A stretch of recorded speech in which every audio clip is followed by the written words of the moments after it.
एक अलल पक्षी होता है, उसको अनल भी बोलते हैं। अनल, अनल माने वायु, यानी वो आकाश वायु में ही रहता है, ऊपर नीचे नहीं आता।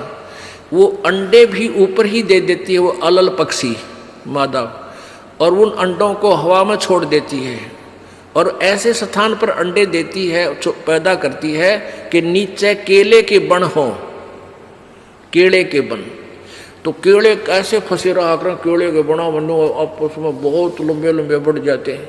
तो वहाँ आकाश से वो अलल पक्षी बहुत लंबा चौड़ा होता है, वो कम से कम भी सैकड़ों फुट लंबा और 50 फुट की चौड़ाई होती है। इतने बड़े बड़े पर होते हैं उसके, बहुत ज़बरदस्त लोहे के तौ की तरह, और पंजे होते हैं जैसे नो चमटिया की तरह, खुर जैसे बहुत ज़बरदस्त नाकुल्ले, बहुत मजबूत, और 4 पैर होते हैं उसके,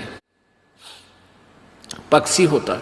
तो वहाँ से अंडे छोड़ देती है, भगवान वाला है। अंडे नीचे आते हैं हवा की घर्षण से, वो परवरिश को यानी वो पक जाते हैं, और केले के अच्छे भारा भारा अंडे होते हैं, वो 2-2 दड़ी के, और ऊपर तो 1-1 दड़ी के, 5-5 किलो के, और ऊपर तो आते ही वो केलों के पत्तों पर आकर गिरते हैं। उन केलों को तोड़ते हुए सपीटते नीचे आते हैं। तो केलों पर गिरने से, उन केले पर गिरने से, उन पेड़ों पर, तो उसकी स्पीड कम हो जाती है, और तो केले को तोड़ता हुआ वो आसानी से आकर नीचे पड़ता है और पड़ के फूट जाता है, उसमें से बच्चा निकल जाता है। वो बच्चा वहाँ फिर उस वन में घूमता है, फिरता है, चारा चरता है, और फिर कुछ दिनों में वो उड़ने लग जाता है, यानी परिपक्व हो जाता है, वो प्रफुल्लित हो जाता है, और वो उड़ उड़ कर देखता है, काफ़ी दूर तक उड़ता है, फिर वापस आ जाता है, 1-2 साल तक वही रहता है उस वन में।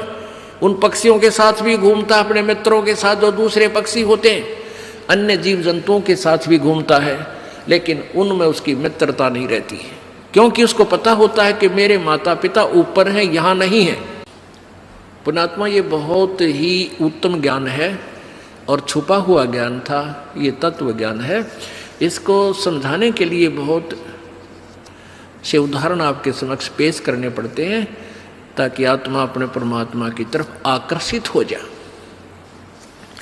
आपने कैसे रहना इस संसार में, ये अलल पंखी के अलल पक्षी के बच्चों की तरह।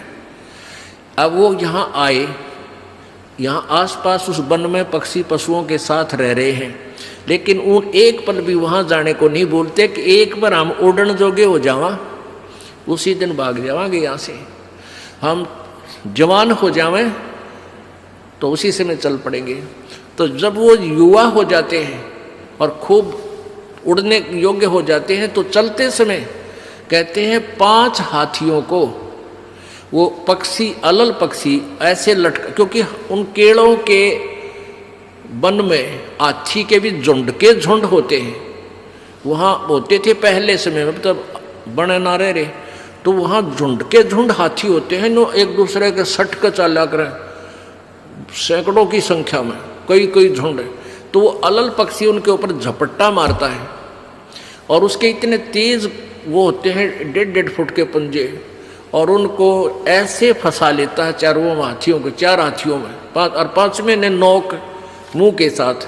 कहते 5 हाथियों को उठाकर वो अलल पक्षी आकाश में चला जाता है अपने माता पिता के पास, और फिर उनका आहार लेकर जाता है, वो आहार उनसे करते हैं।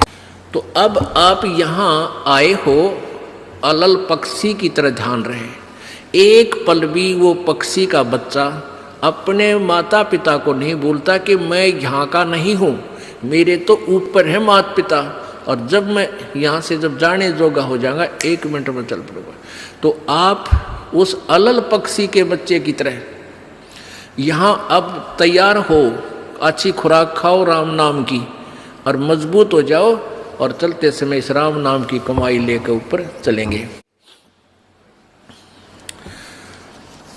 अब कहते हैं अलल ध्यान जचा के, वो पक्षी का बच्चा एक पल भी वो यहाँ रह ही नहीं सकता। उसको ये पता होता है, कॉमन सेंस होती है कुदरती, कि मेरे माता पिता वहाँ है, जिस दिन मैं यहाँ से जान योग्य हो जाऊँगा एक पल नहीं रहूँ यहाँ पर। तो ऐसे आपने ये हर दिन उस सतलोक में जाने का अलल पक्षी की तरह यूँ ध्यान लगा के वो जचा के रखनी है, इसको भूल नहीं पड़ने देना।